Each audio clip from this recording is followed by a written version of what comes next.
The broadcast is now starting. All attendees are in listen-only mode. Welcome, everyone. My name is Tracy Fitzpatrick, and I'll be your moderator today.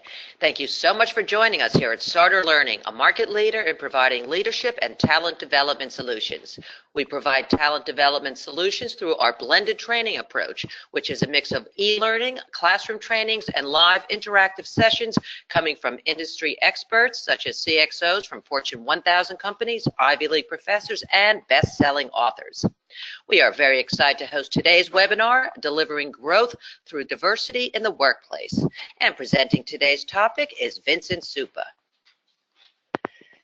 Vincent is a global HR executive with business literacy in finance, strategy, and technology, transforming the HR profession one manager at a time. He has operational experience in high-tech, telecom, healthcare, nonprofit, and government sectors. He's a change agent with track records of repositioning HR from cost to profit center. Efficiency expert, SPHR certified, graduate professor, and former founding SHRM chapter president. Currently, Vincent holds a president position at HR Avant-Garde and is an adjunct instructor in human resources graduate master's business degree program at NYU. Now, please bear in mind that this is an overview of a very robust topic. We do offer a collection of leadership, business, and management courses that can be tailored towards your specific requirements.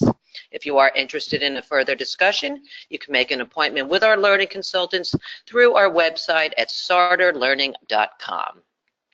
And now I would like to invite our global operations and strategic marketing head at Starter Learning, Gaurav Basal, to discuss some values and important things about Starter Learning and how organizations across industries are benefiting from Starter Learning courses and other talent development solutions. Go ahead, Gaurav. Hey, thank you, Tracy. Thank you so much for this introduction. And thank you, Vincent, for taking time out of your schedule today and joining us for this webinar. Honor to host you. Now, let me start by sharing a few details about Starter Learning. It is a collaborative knowledge platform, as you can see on the screen, bringing the world's best business and leadership insights from some of the best Fortune 1000 leaders, best-selling authors, and Ivy League professors.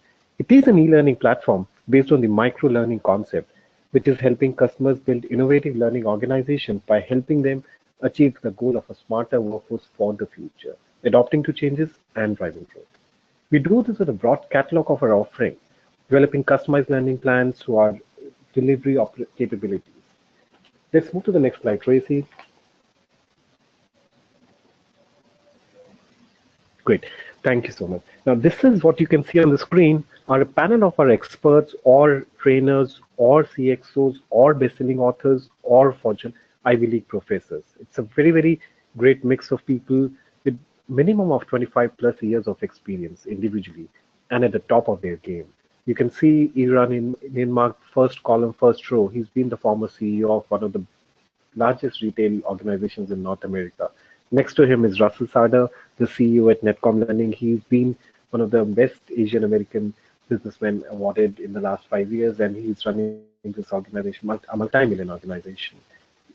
Column 2, row 1 is Gene. Gene is the Chief Knowledge Officer at Cisco, and a whole lot of such people who are contributing, working with us every day to curate some of the best courses, some of the best insights from business, how did they build these organizations, how they're running these organizations so successfully. And talking about a few of these, I mean, we do have a course from Ati Riazi on organizational leadership. She is a CIO of United Nations. We also have a course from Jean, Chief Knowledge Officer at Cisco, and we also have a course from Linda Hill. And needless to say, we also have insights from Vincent. So what you're going to hear today in the webinar is exactly multiplied by hundreds and hundreds of times is what you see on starterlearning.com.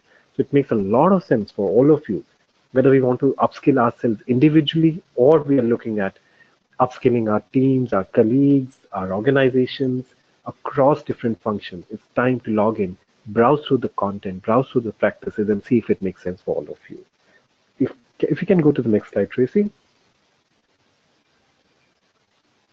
Now, last but not the least, to put numbers into picture, we have 200 plus such micro-learning courses, 20 plus programs, 170 plus such experts who are contributing every day on the platform, And all of this is curated through bite-sized lessons. We have 4,500 plus bite-sized video lessons contributing to these 200 plus courses and 20 plus programs. And as I did mention earlier, all the certified courses are through leadership development, business productivity, soft skills, best-selling books, both series, and so on and so forth. And you can take these courses anytime, anywhere on your mobile, on your tablet, on your laptop, and so on and so forth. So it's a great platform. Go ahead, browse the platform, test it for yourself. If you like it, feel free to reach out to us. You can directly reach out to me or my team or any one of us. Share your queries. If you have any queries during the webinar, feel free to mention that. Look forward to speaking to you all. Thank you. Over to you, Tracy. Over to you, Vincent. Thank you so much, Gaurav. So why should all of you want to attend this webinar? With this webinar, as a leader, you'll learn about why organizations are focusing on social impact issues and why they are giving attention to programs connected with corporate responsibility, diversity, and inclusion. You will also learn how you can measure the success of your programs around diversity and inclusion, how as a leader you can identify and deal with unconscious bias, and why leaders must understand talent needs and their own biases, and much more. And now I'd like to give you a quick overview of the logistics before we get started. To begin with, you do have the option to adjust the window size to your liking. Simply hit the escape key and find the zoom button on the top left corner of your GoToWebinar viewer. Everyone has been muted except for our presenters. Please feel free to submit any questions you do have for the presenters here in the questions pane, and we will address them at the end of the session. A PDF copy of today's slides are also in the handout section of your GoToWebinar viewer. And in just a few moments, I'm going to pass it off to Vincent, who will be presenting today's topic. Okay, Vincent, you are live. Thank you, Tracy. Welcome, everyone. Diversity is the mix. Inclusion is respecting the differences. Welcome to our talk on diversity. Now, diversity and inclusion now impacts corporate branding more than ever, which also impacts their performance. Not only is the public increasingly aware of the issue of diversity, all we have to do is watch the news and witness the scrutiny of gender and racial diversity, but employees are also expressing stronger views on diversity and inclusion.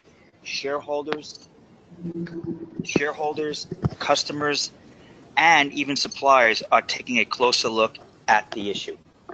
Now, we read recently how startup companies have been speaking truth to power and have actually been turning down money from venture capitalists because certain VCs are not diverse enough. This was just in the New York Times a few days ago. Again, imagine how important diversity is that startups seeking financial capital would actually turn down the money unless the VC firms themselves are diverse. Now, the topic of diversity is even more important in talent acquisition than ever. For younger workers, inclusion is not just about assembling diverse teams, but also about connecting team members so that everyone is heard and respected. Every employee is meant to add value to the company. So if you have employees who are marginalized, whose voices are not being heard, well, that is suboptimal performance, and there's just no business case for that. So companies should now align their approach with the expectations of millennials and others, or they will lose talent. So now we have a poll question, and the question we're asking our audience today is, do you mask or downplay any aspect of your physical, cultural, or spiritual or emotional self at work? So there are three choices. We'd like you to participate. Is it yes? Is it no? Is it maybe? We're going to give about 45 seconds for you to answer. Again, you'll see the question on your screen. Do you mask or downplay any aspect of your physical, cultural, or spiritual or emotional self at work? And we're just going to give everyone a moment to think about that and reply.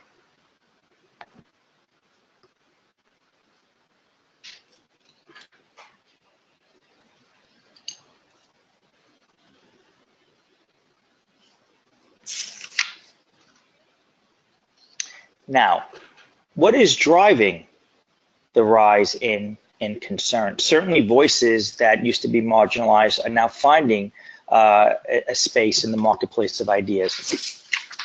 Now, immigration challenges, nationalism, we hear about this in the press more than ever. So organizations report that employees are personally concerned about what they read and hear in the newspapers, and they want their employers to offer their perspective. Simply put, employees want to know that their values are aligned with the values of the employers who hire them. Companies with inclusion talent practices in hiring, promotion, development, leadership, and team management, well, companies that have these inclusion practices generate up to 30% higher revenue per employee with greater profitability and margin than their counterparts. So clearly, not only is it the right thing to do because it makes for a better workspace, but there's also a very clear business case for it. And even more straightforward, we could say that your applicant pool should, at a minimum, match your customer base. So again, not only is diversity and inclusion the right thing to do, there's also a business case for it. So the need for diversity and inclusion is now an important component at work, and we now see companies offering programs to raise awareness and even have training in unconscious bias. Now, companies such as Facebook, Salesforce, and other Fortune 500 companies are publicly highlighting gender equality, and more importantly, they're setting a strong example. Now, another example would be Salesforce. Salesforce performed a comprehensive analysis of 17,000 employees and identified a gender pay gap. And then the company spent $3 million to even out this disparity. Now, the topic of equality and gender pay gap has received mounting public attention. There's even a new emphasis on transparency of executive pay. But I'll also add to that there is a compensation practice which is still in the minority, but it is increasingly popular with startup companies where pay to the CEO, that the pay is published internally. The thinking about having completely transparent pay where every employee knows what every other employee is making is that if there is inequality, it could be more readily, more quickly addressed because everyone knows what everyone else is making. So again, this is a trend which we see in newer startup companies. And the whole idea is if you're doing the right thing, there's nothing to hide. And people do understand that certain levels will get paid more than other levels. So again, transparency in pay where everyone knows what everyone else is making. We might see this growing in medium-sized and possibly one day Fortune 500 companies. Now, the Prime Minister of Canada certainly made headlines by appointing a gender equal cabinet. The number, if you look at his cabinet, there is gender equality down the line. Now, as career trajectories change, issues of age and life transition are becoming more important. Now, as the prospect of longer careers becomes more and more common, we will see a wider generational span in the workspace. Now, efforts to address the issue of this of competing demographics between millennials and boomers and mature workers, well, this is another form of diversity which should be embraced. Now, there is evidence that suggests that millions of baby boomers are now delaying retirement, while many millennials are approaching the age when both spouses are off in work. And of course, they expect and demand equal treatment.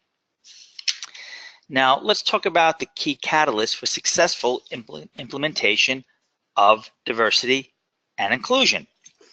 Now, we could talk about technology that is used to identify problems and measure the progress of diversity and inclusion. Analytics can now help identify patterns of gender and racial bias and disparities in compensation and rewards. And it could also help uncover bias in hiring and promotion. There are tools that take resumes and they aggregate them anonymously, and they could help train managers to remove bias. And of course, this would promote diversity and inclusion. Now, what I do want to add is that predictive analytics, by definition, looks at historical data points to make future predictions. So think about the implications of that. That means that some bias will be baked into the algorithm. Again, I'll lay out the case. Big data looks at historical data. So if you have historical biases, there is the risk that these historical biases will be quote unquote baked in the algorithm when you look at predictive analytics. So I mentioned that as a note of caution to say that big data and data analytics is not a panacea that will totally eradicate bias. It is one tool, but because it relies on historical data, because historical data does have patterns of bias baked in, that this tool should be used with that note of caution. Now, let's consider diversity and inclusion as part of a corporate infrastructure. We have compliance, we have IT, we have security. So now we want to move beyond HR, because diversity and inclusion must be practiced by everyone and owned by all line leaders.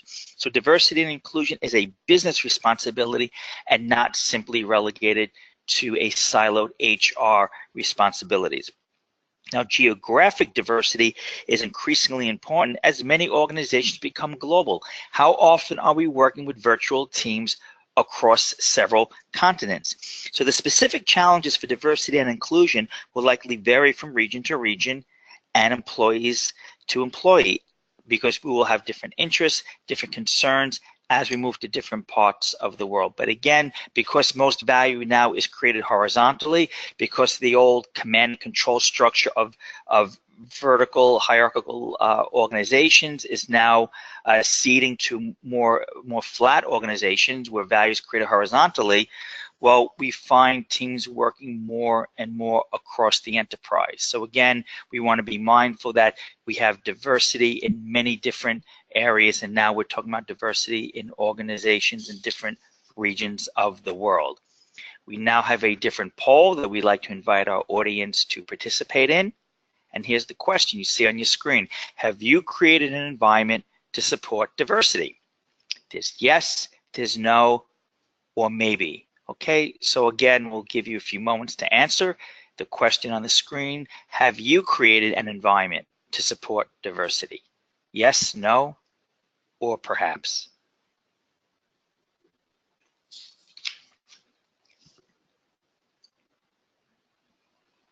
Now, let's look at some successful examples of corporations that could indeed answer yes to that last poll. Let's look at P&G. P&G, for the last 7 years, they have spent several $1 billion to support supply diversity programs. Now think about that, because when you're a company, you occupy one spot along a much broader supply chain, which extends beyond your own enterprise.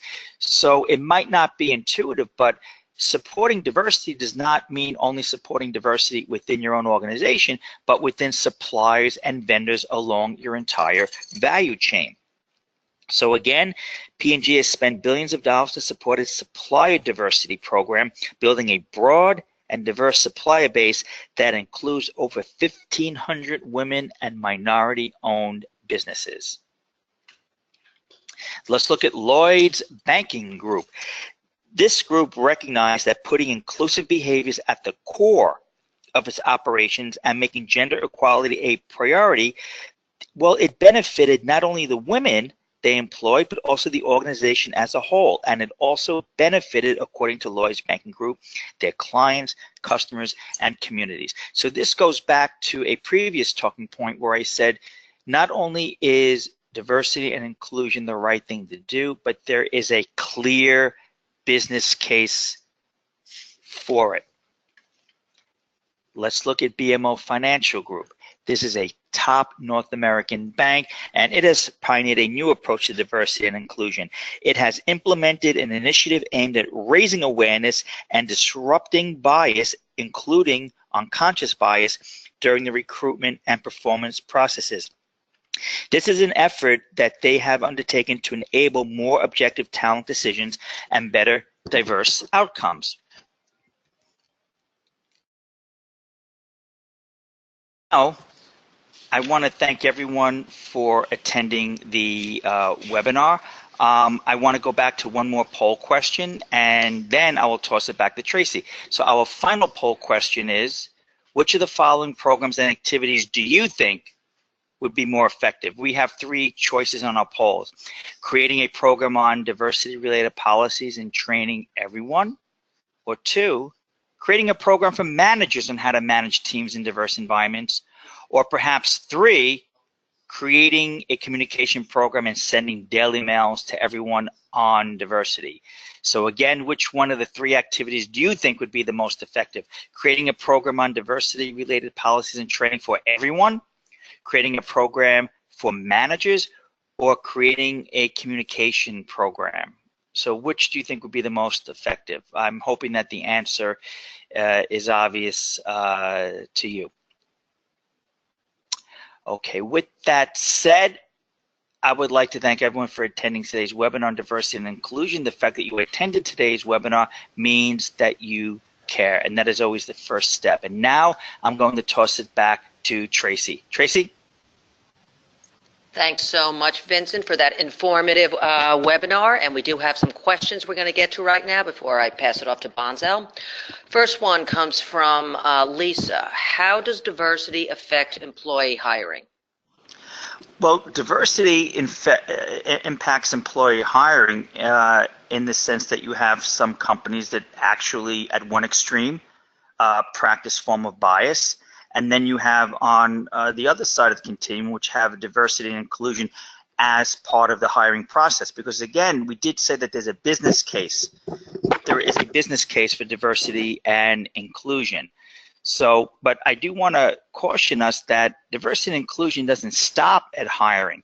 It also extends through the entire employee timeline, from how you train and develop people, to how you compensate people, to how you promote people, and including how you separate people from the organization. So sometimes we think of diversity and inclusion as an important component of hiring, which it is. However, it does not stop from there. One way to tell if you're practicing diversity and inclusion in your hiring process is this: is the people that you are interviewing, does it reflect your applicant pool? If you're interviewing 10 people and if it is aligned with the applicant pool that you operate in, then there is some, mathematical evidence that diversity and inclusion is part of your hiring process. But if the ratios are misaligned, and then now we're talking about disparate impact, and that would be an example of diversity and inclusion not even being part of the hiring process, which by definition means it could not be part of your training and development promoting process, because you're not even getting people into your talent pipeline. And thank you for your question. Okay, I have another great question from Elle. How can one measure the success of a workplace diversity program? Well, if we look at the EEOC has the 80% rule. Okay, that's the government organization that oversees this aspect of corporate life. And the 80% rule says that at a minimum, remember, not as a maximum, but at a minimum, your employee of your applicant pool. So for example, if your applicant pool has of one demographic, then the people that actually work for your organization at a minimum should at least comprise 80%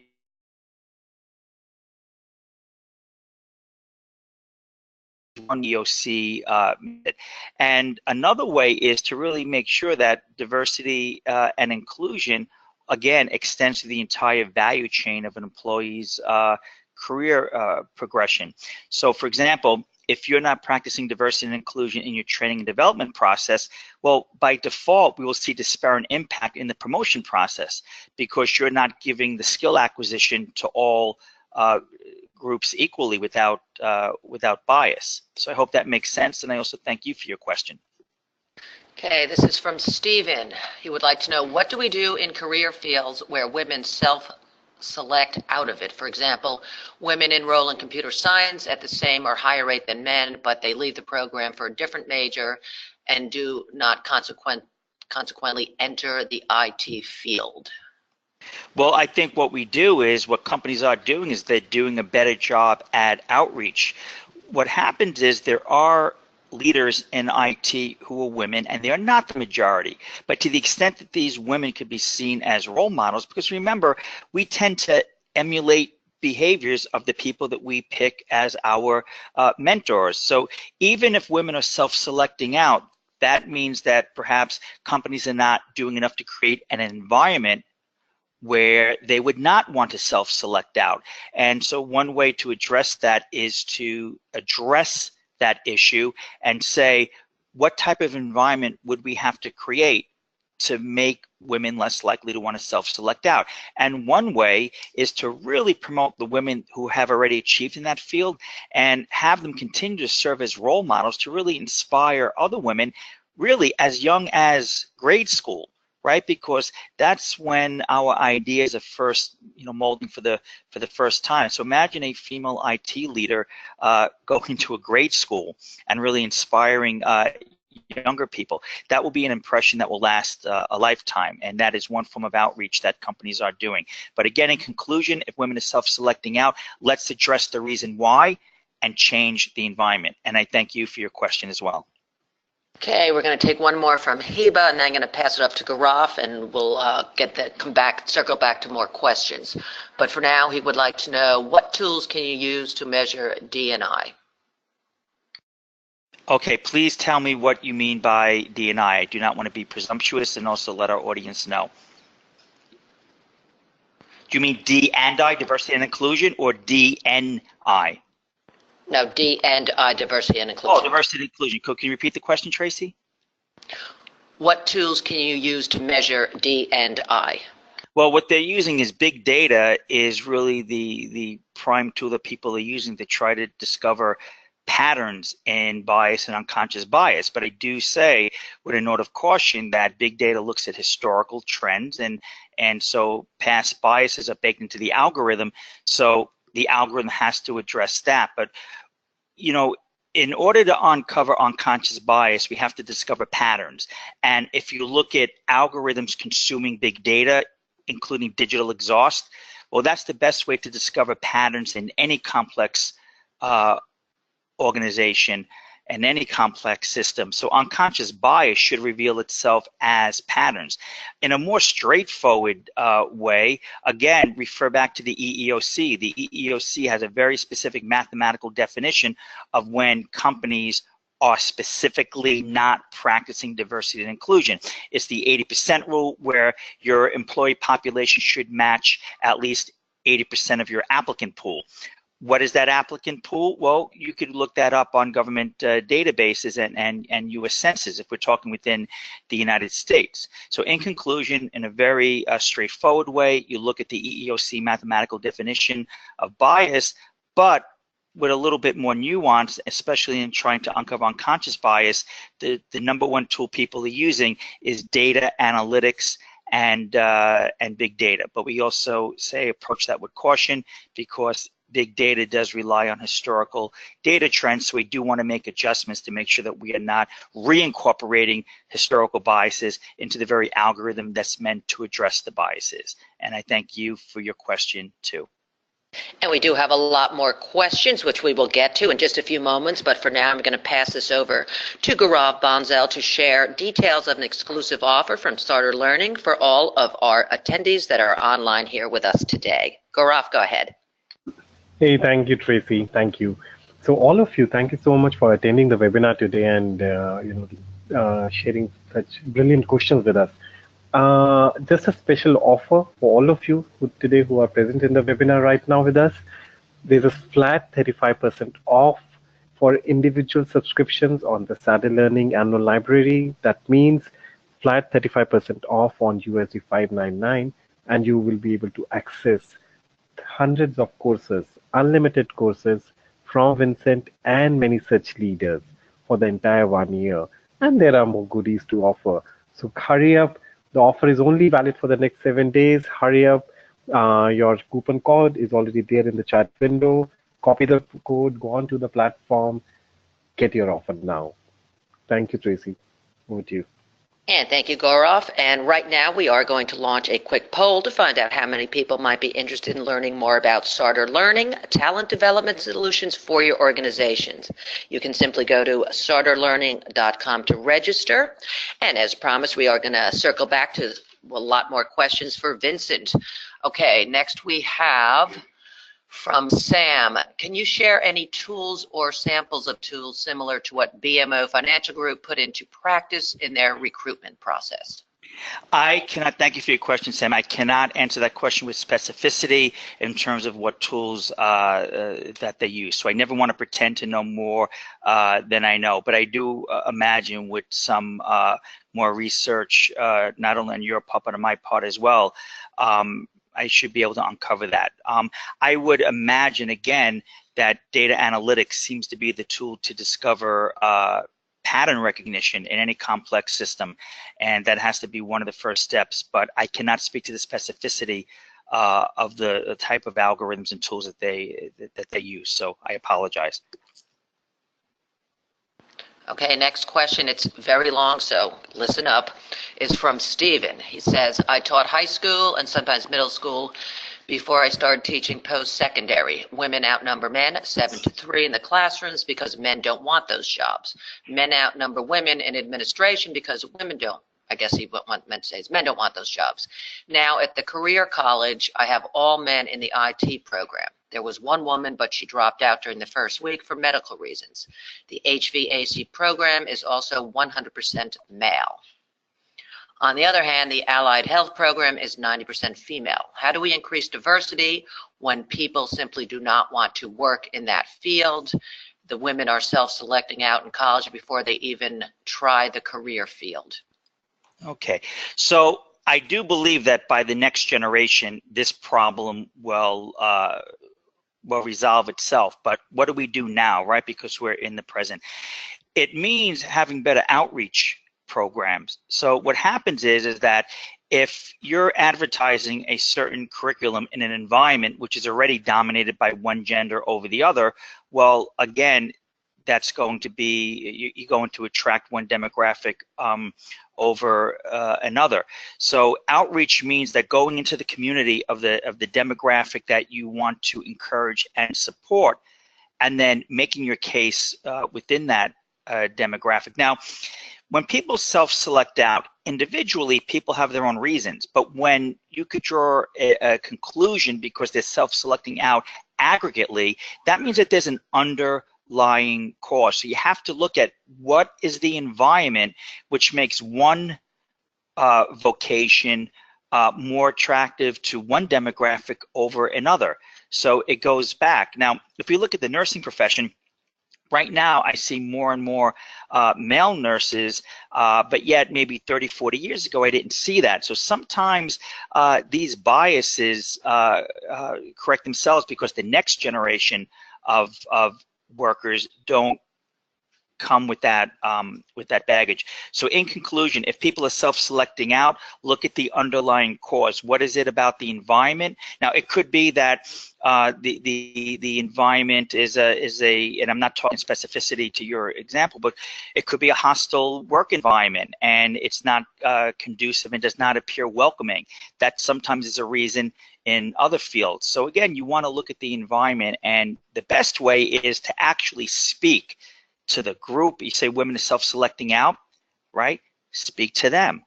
Why did you not choose this career? Why did you not use this program? So if you're looking at women self-selecting out, and I'm glad you asked me the question, but even better, imagine asking the same question to the actual women who self-selected out, because their answer will be more profound than anything that I can offer. So in conclusion, let's go to the source and ask them and then address the environment. Very good questions, and I thank you. Okay, Jack, like addressing racial and gender inequality. Well, you know, there are many different, including within Netcom Learning,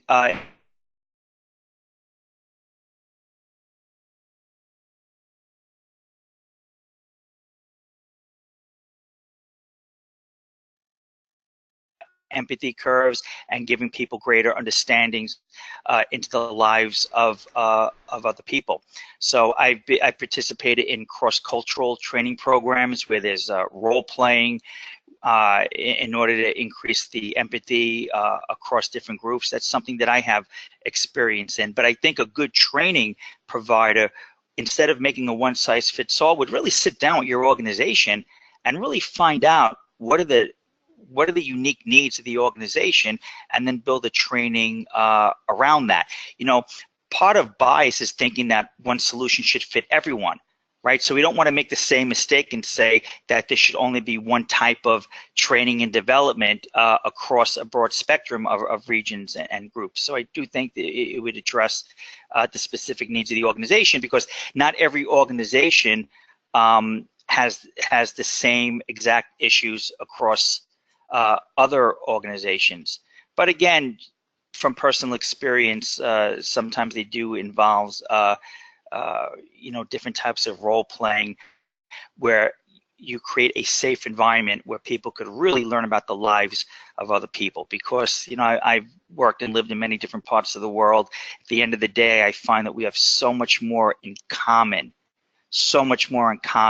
than people might, you know, realize. And once you get to that commonality, you know, we all want good lives for our children. We all want safety. We all want security. We all want to self-actualize. When you look at how much we have in common, a lot of training and development really addresses that commonality, and it becomes just a little bit more harder to have poor practices when you see how much in common you do have with people across the spectrum of the human race and the human conditions. But I thank you for your question. Okay, next is a comment and some thoughts from Amanda regarding self-selecting Adam and how her kind of group is handling it down in Texas. She says, agreed with the outreach program initiatives. More likely than not, there are community organizations that have the demographic that you're hoping to include in hiring. For example, I'm in Houston in the tech industry, and there are meetup groups of women in tech, and some employers use these meetups for recruiting. What are your thoughts on that, Vincent? Well, Amanda, you and I are kindred. I agree with you. You know, just your insightful comment really reminded me of something. I'm very much into big data, and the people I happen to follow on Twitter on big data happen to be women in big data. These are women pioneers in predictive analytics, and they happen to be the people that I follow on Twitter. So I do agree with you that going to organizations that have the demographic you're trying to reach, that really makes sense. And you basically operationalized how to perform outreach. So I agree with you, and I think that's a very insightful comment, and I thank you, Amanda. Okay, next from Stephanie. What do you say to a young white male who feels these diversity and inclusion initiatives are reverse discrimination? Example, white males can't get promoted, advanced due to lack of diversity. Well, you know, I think you always want to, you know, speak truth to power. And if you look at the statistics, I mean, facts are very stubborn things, and the facts would not bear that out. You know, I think that, you know, you want to listen, and then you want to present the facts. Again, facts are stubborn things, and if you look at statistics from the Department of Labor, and you just look at the numbers, I think that you can make the case that that would not be the case. Okay, next question. Is there a way to know whether the leadership values diversity or not? One way would be just to look at the numbers. Are you following, at a minimum, the EEOC's guidelines, right? The 80% rule. Now, the 80% rule is the lowest bar I think you could set. So if you look at the people in the organization, are the people in that organization representative of the applicant pool that you're in? So to a certain extent, it really comes down to the math. But again, not only are the people in your organization representative of your applicant pool, but we're talking about the leadership itself, right? So diversity and inclusion includes hiring at the beginning, but then training and development, promotion, succession planning, compensation, right? And then executive leadership. So the quickest way to see if they embrace that is to look at the leadership themselves. Does the demographic of the leadership reflect the community that they serve? And then you would go down the line and look at, you know, the next next level of management, the next level of management, and then the next level of management. So in conclusion, just look at the leadership themselves. Is that group of leaders like the Canadian cabinet that we showed on a previous slide? Does the leadership itself manifest and exhibit diversity? Good question. Thank you. Okay, Lisa would like to know, what kind of challenges does a supervisor face with a diverse workforce? Well, Lisa, one challenge would be is making sure that all voices are being heard.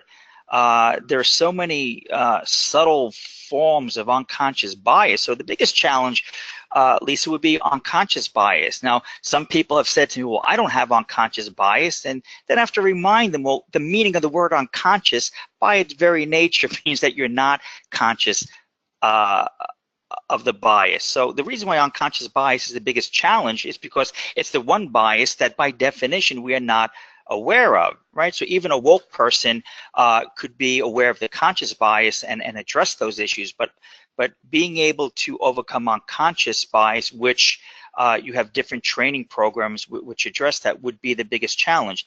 And on a more fundamental level, yes, your staff might be diverse, but are any of the voices being marginalized? You know, for example, there are so many subtle ways where diversity is being squelched. And you know, when you're at a meeting, is everyone contributing to the meeting? Now you might say, well, certain people aren't contributing, but like the self-selection example where certain women self-select out of industries, we might say, well, not everyone is speaking during my meetings because certain people don't raise their hand. But it could be, are we creating an environment where that person feels comfortable raising their hands, right? So again, great question. In conclusion, the biggest challenge would be unconscious bias, because by its very definition, it's the one form of bias even well-meaning people may not be aware of. Thank you, Lisa. Okay, George would like to know, what are some of the ways of moving diversity and inclusion out of HR? Well, as the previous slide mentioned, diversity and inclusion has to be part of the corporate infrastructure. You know, if it's just part of siloed HR, now it just becomes a mere compliance function. It becomes a transactional function. But for diversity and inclusion to actually have a really phenomenal business impact, and to really be endemic into the DNA of an organization, it has to move out of HR and it has to be part of every line manager's philosophy. If you looked at the previous slide, our last poll question said, you know, which one of the three would be the most effective? And I think it would be the first one, where everyone is part of diversity and inclusion. In fact, not only should it not be just part of HR as a transactional, a tactical function, but it should be part of the corporate DNA. And that means that during orientation, right, that we make diversity and inclusion everyone's responsibility, that everyone has a role in it. So I hope that answers your question, George. Thank you. Okay, Vincent, any other final thoughts before we end today's session? I will say that diversity and inclusion is the right thing to do, and you may find yourself in a position in having to make the case to executive leadership. And one of the best ways to make the case to executive leadership is that there's also a business case for diversity and inclusion. If you look at innovation at its core, innovation is about looking at the problem from a different perspective or asking an entirely different question. I remember Mayor Bloomberg used to have, I think 3 times a year, used to have these technology breakfasts, and he wanted to make New York City the capital of the world for app development, right? And here's what Mayor Bloomberg said. He said, Silicon Valley might invent the technology, but we want the apps to be developed in New York City. And the business case he made is that apps, by their very definition, whether they're on an Android device or Apple, they're global in nature, right? An Uber app is global in nature. So he said the fact that New York City has over 200 languages spoken within the 5 boroughs, the fact that New York City is one of the most diverse cities in the world, he said that makes New York City representative of the world. And he said that if you want to develop a really great innovative app, you need to address diversity, so you might as well develop the app here. So another business case for diversity is that if you want to have innovation, you have to ask an entirely different question, and you cannot have that without diversity of thought, and diversity of thought comes from diversity itself. And thank you all. Again, just by attending today's webinar on diversity and inclusion, that means that you care, and I thank you. Tracy?